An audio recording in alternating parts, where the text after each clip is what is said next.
Thank you for joining me for War on Film, examining its influences on the historical memory.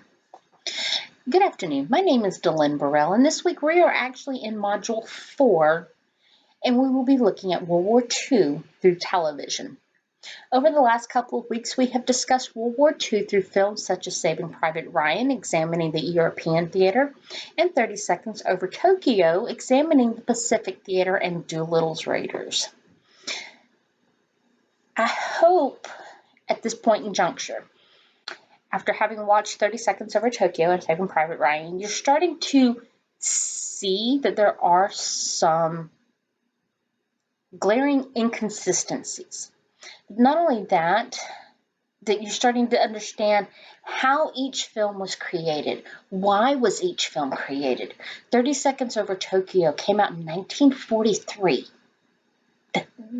World War II was not even over with at this point in time. So, as a matter of fact, the American public didn't know about Doolittle's Raiders and their daring raid on Tokyo. So when they produced this film, not only were they producing maybe what might be considered propaganda, but they were giving the American public some really great news that, hey, guess what? Yeah, we've been losing on the European theater, but here we go. Look, we took it to the Japanese. So these two films have given you a little bit of that taste. And now this week we're going to shift gears. I want to go to Hollywood and look at how Hollywood television producers are portraying certain aspects of World War II. Now there are several different amazing shows we could have chosen from, but I went with two for this particular week that I know. One is a factual unit. You can actually pick up a book on this unit and do some serious historical research on it. And two, the other is a little bit more, I guess, just a personal preference. Because, during this particular point in time, when Hogan's Heroes and the Black Sheep Squadron were popular, you also had McHale's Navy, which is about the PT boats. There was several others as well. So there was a couple we could have chosen from, but I wanted to go with this direction. So for the very first show you're going to be looking at is the Black Sheep Squadron. Now this is going to be starring Robert Conrad, who is still alive and still doing interviews about the Black Sheep Squadron because he did become very good friends with Major Gregory Boynton. Now, Boynton, as I said, this is a real unit, okay? So in this week, not only do you have one episode of the show to watch, but I have a book review I want you to pay close attention to. Now, this book review is as a review of Bruce Gamble's The Black Sheep. Bruce Gamble is the preeminent Black Sheep Squadron scholar. You won't find a better historian whatsoever when you are searching the Black Sheep Squadron. Matter of fact, 90% of all books written about the Black Sheep Squadron have come out of Bruce Gamble's collection. And as a matter of fact, Bruce Gamble actually is a prior veteran as well, is a veteran. So he has a little bit of that understanding, and he is prior Navy as well. So the materials that he was able to utilize are phenomenal. And so in the review of his book, the author takes the time to actually compare Bruce Gamble's Black Sheep Squadron with NBC's version of the Black Sheep Squadron. So I want you to pay very close attention to that review for that reason. But in the meantime, let's do a quick, brief overview of the Black Sheep Squadron. There will be a second video in this lecture series that actually is specifically about the Black Sheep Squadron. So the Black Sheep Squadron, they are formed in 1943, officially started training in September of 43 on the island of Espiritu Santo in the Solomon Islands. They're not the ragtag misfit unit that NBC makes them out to be. Yes, they were a group of orphaned pilots who were sent over to the Solomons to be replacement pilots. However, they had not been picked up by a unit. Gregory Boynton is given the opportunity to put a unit together, and he's going to select both seasoned veterans and those who are still wet behind the ears and he's going to take them. He's going to apply the training that he got from Claire Chennault when he was a member of the Flying Tigers, and he's going to produce out 9 aces. Now, an ace, for those who may not be aware of this, is someone who has got 5 confirmed kills. Now, the reason why I say confirmed is because they do have to be witnessed by someone other than yourself in order for them to count. And so the Black Sheep Squadron from September of 43 until January of 44 is going to produce 9 of these aces. Now, after January of 44, the Black Sheep Squadron would eventually be disbanded because their fearless leader, Greg Blankton, would go MIA. He was actually shot down, taking out his 27th kill, which actually tied him with Eddie Rickenbacker for the number of kills in World War II, which is pretty outstanding. So at that particular point in time, he goes missing, and the rest of them get scattered up into different units. For the next television show, you're going to be looking at Hogan's Heroes, starring Bob Crane. Now, this is another one that I absolutely love. Now, this one I picked because it is something I really, even to this day, it's still a favorite of mine. As author Robert Shanley, who you will be reading this week on his book on Hogan's Heroes, he says, although a greater portion of the generation that participated in World War II was still alive at the time Hogan's Heroes was shown, a wider popular understanding of the brutal history of the Third Reich was only beginning to take hold. And he's correct. It's mid-1960s. We are still only 20 years out from the ending of World War II. We are still dealing with the fallout of the Nuremberg trials. We're still getting to the point where survivors are actually coming forward and telling their stories. And even then, there's a lot of survivors who still have not, at this point in time, had not told their stories. So there was a lot we didn't know.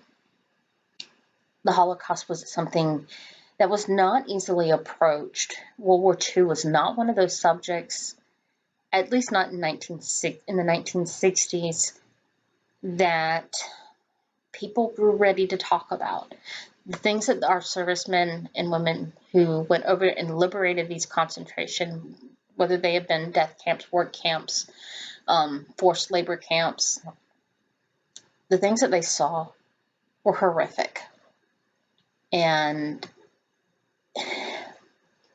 for American Hollywood producers to be taking and turning this into comedy was considered disrespectful at the point in time. However, today it's still one of the most popular shows, which is mind-blowing. You can still find it today on MeTV. Go figure. So it's Robert Crane and all of the wonderful men of Hogan's Heroes are still out there getting attention.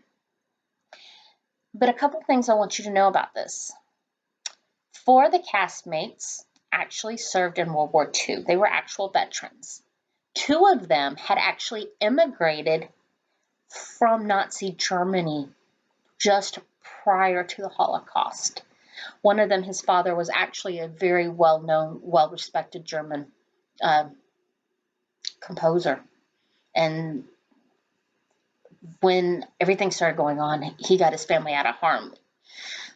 So you've got 4 veterans. You've got 4 individuals who have some sort of connection with the Holocaust, whether it be that they themselves immigrated to avoid the Holocaust and the Nazi regime, or they lost family and friends. Now, there is one castmate, Mr. Robert Clary, who plays probably my second favorite character, LeBeau. He's the little Frenchman who's always walking around cooking and having to do clothing tailoring and things like that. But he was actually a prisoner of war at Buchenwald. And he doesn't really talk about it a whole lot. But he was of the opinion that for him, playing this character was just another gig. It was, if he can make someone laugh, why not? You know, I actually had read an article that talked about two of these gentlemen who were actual survivors, I guess, if you will, of the Holocaust. And that would be Klink, William Kempler, who plays Commandant Klink, and then, of course, my favorite one, Schultz. I cannot for the life of me ever remember his first name, but Schultz. And they both were those who their families had to immigrate because they were both Jewish. They were both having to immigrate because of the Nazi regime coming into power and into control, and they could start to see the direction things were going to go for them. So they both immigrated, and for them, they said the reason why they signed on to play these particular characters was because they could make fun of the Germans. That was their whole point, was they could make the Germans look stupid. How much more interesting can it get? So that is a very, to me, knowing that there's 4 veterans, four survivors who are connected to the Holocaust in one way or shape or form, and 1 actual prisoner of war member who were members of this cast, it makes you really look at the show a little differently, even if you don't necessarily agree with the ideas behind it. But there are 2 other things that I want you to, actually 3 other things I want you to really know about the show, because there are really truths hidden in this show. Even if the producers and the writers said, no, there's nothing real about this show, this is all, just make believe, whatever, there are actually some historical accuracies in it. 1, the town of Hammelburg really did exist. It's still there. It's a beautiful little countryside. You can actually still go there. Stalag 13 really did exist right there. Now, not much of Stalag 13 is still available. The Prisoner of War Burial Ground is still there, and it is now used as a German army training facility for the few barracks that are still there. And even though the creators of the show claim to be completely and totally unaware of this, there really was a prisoner of war at Stalag 13 by the name of Robert Hogan. Now, we'll discuss Robert Hogan in the video later this week that is also in this series of 3 videos on television. So, but it is a unique twist there. Stalag 13 really did exist. Hammelburg really does exist. And Robert Hogan really was a prisoner of war in Stalag 13 during World War II. So there are historical truths that can be gleaned from this. And there'll be more historical truths that can be claimed that I will take you through in the next video lecture. But as you're watching both of these, I want you to take notice of these inconsistencies between the factual history of both the Black Sheep and prisoners of war in Nazi Germany. In the end, if you're able to even identify just 2 or 3 of those, then I've done my job. I've shown you how you can actually take a television show, find the historical truths, while still making it something that the public wants to watch. But ultimately, the goal is to teach historians like you how to take the historical facts of the Black Sheep Squadron, of the prisoners of war in Nazi Germany, and turn them into true factual shows, even if you have to lose the comedy. So, thank you and have a great night.